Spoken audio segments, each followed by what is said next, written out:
বৃদ্ধ বয়সটাও দুর্বল। তোমাদের অনেক কিশোর নওজোয়ান একজনের গায়েও চাদর নাই, কিন্তু মুরব্বী সবগুলোর গায়ে চাদর। দেখো চাকায়া, এই চাচারা তো আমার সব পরিচিত চাচা। অর্থ হইল এই বৃদ্ধের এই দুর্বলতা তাকে চাদর গায়ে দিতে বাধ্য করেছে।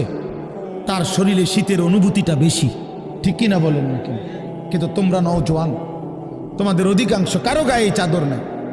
তোমরা দেখো ভাইয়া, আমার গায়ে কোনো চাদরই নাই। তাইলে বুঝাইতে চাইলাম, এই শক্তির সময় যৌবন। যুবক চাইলে পাহাড় কাইটা সমান করতে পারবে। যুবক চাইলে সাগর নদী মাটি দিয়ে ভরাট করে দিতে পারে। একটা এলাকার যুবক ছেলেরা যদি চায়, সবার হাতে হাতে মদের বোতল পৌঁছাই দিতে পারবে। একটা সমাজের ছেলেরা যদি চায়, সবার হাতে হাতে নামাজের মুসল্লাও তুলে দিতে পারবে। অতএব ছেলেরা, তোমরা যারা যুবক আয়োজন করছো, আমি তোমাদের উৎসাহ দেই, একটু আগাও, এখানে থাইমা যাইও না। একটা মাহফিল করছি, এক ফোটলা বিরিয়ানি খাওয়াই দিছি, খালাস না বন্ধু, একটু আগাও। তোমরা আবার বসো, যে কয়জনে মাহফিলের আয়োজন করছো তোমরা আবার বসো, যে আমরা কেমনে আটটু ভালো হইতে পারি, আটটু চরিত্রবান হইতে পারি, আমরা কেমনে নিজেরা নামাজ ধরতে পারি। একটু যদি হিম্মত করো যুবক, ইনশাআল্লাহ ভালো হবে। শনিবার দিন আমি আমার মাদ্রাসায়, এই শনিবারে সকাল 10টা থেকে বিকাল 4:30 পর্যন্ত, এইবারই প্রথমবার আমি আলাদা 16 বছর থেকে 30 বছরের নিচে যাদের বয়স, এই কিশোর যুবকদের জন্য আলাদা ইসলাহি মজলিসের আয়োজন করছিলাম।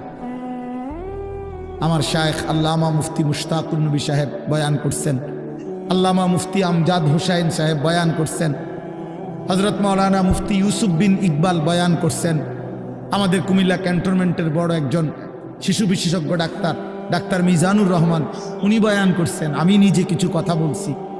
প্রায় 600 ছেলে এন্ট্রিভুক্ত আসছে, এখানে উপস্থিত হয়েছে 600। সন্দ্বীপে, চট্টগ্রামে আমরা প্রতি বছর সন্দ্বীপ যাই, সেখানে 4টা-5টা ছেলে ফজরের নামাজের জন্য, তারা বন্ধু কলেজের ছেলে, 4-5 জন ছেলে মাত্র। ওরা একদিন সিদ্ধান্ত নিছিল, ওরা সবসময় ফজরের নামাজ পড়তো, তো ওরা একদিন সিদ্ধান্ত নিছে যে ফজরের পরে তারা সন্দ্বীপ তো সাগরের পারে, তো সাগরের পারে হাঁটতো তারা। তো তারা একদিন সিদ্ধান্ত নিছিল আজ থেকে 1 বছর আগে, যে আমরা সকালবেলা না হাইটা চলো আমরা বন্ধুদেরকে ফজরের জন্য জাগাই, ফজরের ক্যাম্পেইন করি, ফজরের জন্য গণসংযোগ করি। এই 4-5 জন ছেলে উদ্যোগ নিয়ে শুরু করছে। ঠিক 1 বছরের মেহনতে এই গত নভেম্বর, 24 সালের নভেম্বরে আমি গেছি মাহফিলে, ওইখানে তারা আমার লিস্টেড। ফজরের পরে আমি তাদের জন্য আলাদা বয়ান করছি, তাদের আলাদা মাহফিল হয়েছে ফজরের পরে। মানে রাতে আমি যেই প্যান্ডেলে ওয়াজ করছি, ওই প্যান্ডেলটা তারা সকালের জন্য আবার ভাড়া নিছে। বুঝেন না এই কথা? আমি ওখানে ছিলাম, আর ওখানে রাত্রে আসা যায় না, ওইটা সন্দ্বীপে স্পিড বোট দিয়ে আইতে যাইতে হয়, তো তার রাইতে আওয়ানোর সিস্টেম নাই, থাকতে হয়। এই জন্য ফজরের পরে আবার বয়ান করছি 1.5 ঘন্টা। তো ওরা, আমি বললাম এত ভোরে ছেলেরা আইবুল, দেখেন তারা আমারে দেখাইছে কাগজে কলমে লিস্টেড করা প্রায় 4,500 ছেলে এখন ফজরের নামাজ জামাতে পড়ে। যুবক চাইলে কি না পারে, যুবক চাইলে ভাঙতে পারে, যুবক চাইলে গড়তে পারে, যুবক চাইলে বুলডোজার দিয়ে সমান করে লাইতে পারে, সমান করে ফেলতে পারে।